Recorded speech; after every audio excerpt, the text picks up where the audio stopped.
Ukrainians are dying, Americans are fighting, funding, and defining the war aims. So this goes back a long time.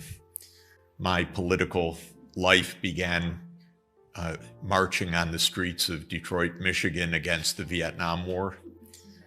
My political awareness began with the Pentagon Papers, which explained that American leaders lied repeatedly about the war, mainly to get to the next election.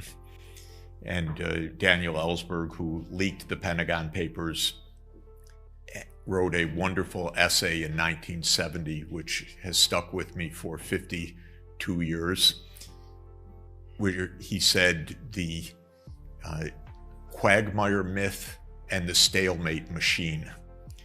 And he was trying to explain why the US was stuck in Vietnam.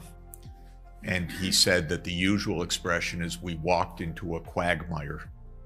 And he said that is not the right model. The right model is what he called the stalemate machine, which is never admit defeat before the next election. But since there's always a next election, you never have the opportunity to admit defeat. It was only with Richard Nixon's impeachment that actually Gerald Ford was able to end the war in Vietnam. Otherwise, it would probably have gone on for another 50 years if it had been continuous presidential administrations.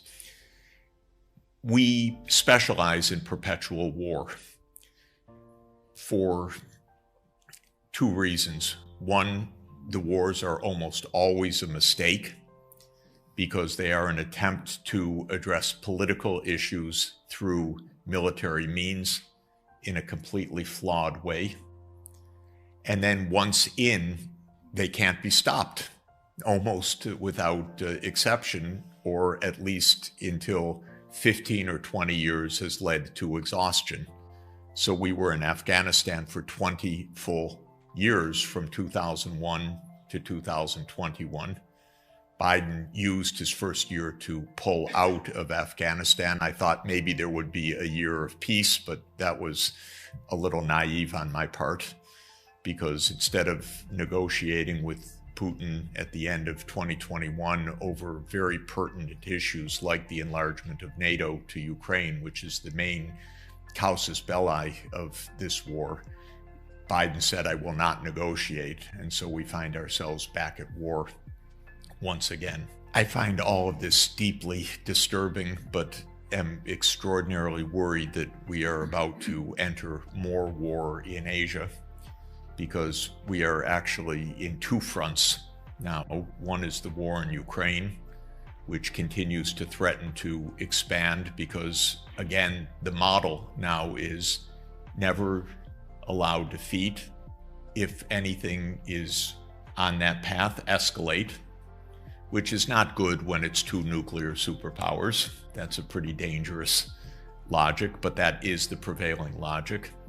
And if you criticize it, you're called a Putin apologist, which I am not. I want to say right at the beginning, I am nobody's apologist. I just don't like perpetual wars and think that we ought to use other means to resolve these issues.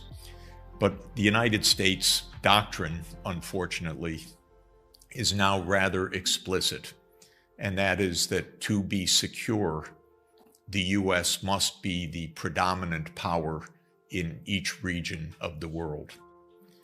So I liken it to a game that I played when I was young called Risk, which is a board game where the aim of the game is to have your piece on every part of the world map. And if you have your pieces on all but a few parts of the map, those places where you don't control could win back the territory that you have. So you're trying to have every piece on the board. Well, the United States has military bases in 80 countries around the world.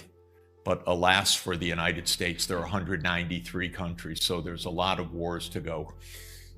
Because every place where we have a base, but there isn't a base next door, Americans feel a threat. or we're told to feel a threat. And moreover, of course, and the deeper point is China is now perceived by the United States as an existential threat to American primacy, because American policymakers cannot understand how we made the mistake of letting China become a powerful country. This was not in the playbook. China was supposed to develop in a way that is subservient to the United States.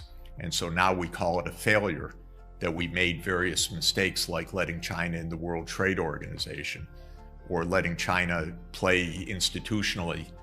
This is obviously a mistake, not in my view because China did anything wrong. And as a development economist, and I think a pretty good one and a pretty knowledgeable one, I would tell you that China has managed economic development better than just about any place in world history, with a lot of skill and a tremendously high saving rate and a tremendous determination to catch up from a century of impoverishment. And they've done it quite brilliantly, in fact. But in the US view, they cheated, and now they have to be punished for threatening American security. So every day you read stories about how the US is cutting off technology to China, telling all of us, don't you dare buy a Huawei phone, don't you dare use Chinese technology. Every day new companies are listed on the so-called entity list, which is the American enemies list of foreign enterprises. And all of this is to say briefly that we're threatening a second front of war right now. Nancy Pelosi's visit to Taiwan was an exemplar of complete irresponsibility, complete provocation, complete disrespect to another major power, complete abnegation of the one China policy after we had been asked repeatedly, do not go right now. And it's like, in my view, although I have to tell you, everybody hates me for saying it in the United States. I just got more hate mail before I walked on the stage. It's the same kind of provocations that led to the war in Ukraine. We'll talk about that. I'm supposed to say that this is an unprovoked war that started on February 24th because Putin is an irrational madman who thinks he's Peter the Great. That is the official line. This is not how the war started. This is not the background to the conflict. This is not an understanding, nor is it an approach that could possibly end this war safely.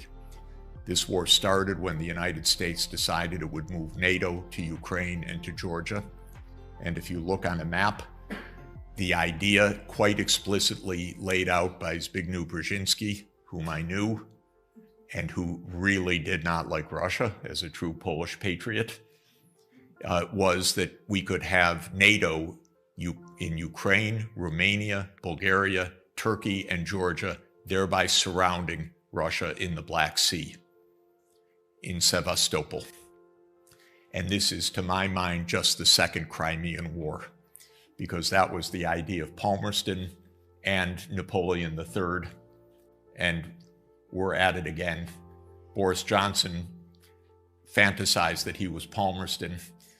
I don't know what the Americans think, but in any event, I'm worried about a two-front war that continues to spread, because right now, one is not allowed to say one word of what I've just told you in the mainstream US media, to have this debate, to discuss the origins of the crisis, to say anything other than we fully support Ukraine, which to my mind means loving them to death, to their death. And I warned the Ukrainians that at the start of this, that they would become the Afghanistan of Europe.